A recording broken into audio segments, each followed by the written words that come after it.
Maithili express की शानदार प्रस्तुति।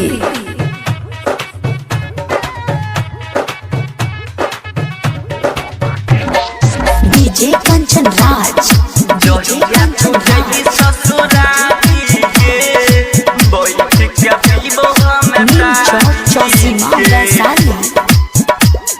खुशी रिकॉर्डिंग स्टूडियो बलुआहा। जहिया तू जैबी ससुरारी गे बैठ के पीबो हम तारी गे बैठ के पीबो हम तारी गे। जहिया तू जैबी ससुरारी गे बैठ के पीबो हम तारी गे। चखमोयम चखबो याद रखबो खराब कैलही कपारी गे।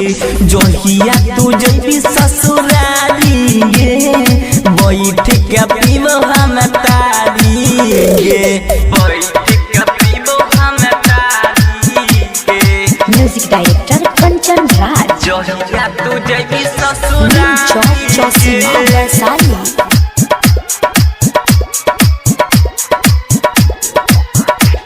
रिही जब नजर पे रिहे हमें तू सगे देख के तू जाई छी बिरह के दुख गे। रिही जब नजर पे रिहे हमें तू सगे देख के तू जाई छी बिरह के दुख गे। भले बेचले वो गाभिन पारी गे बेच के गाभिन पारी गे। बैठा के बैसखिया तारी गे। जहिया तू जैबी ससुरारी गे बैठ के पीबो हम तारी गे बैठ के पीबो हम तारी गे। डीजे कंचन राज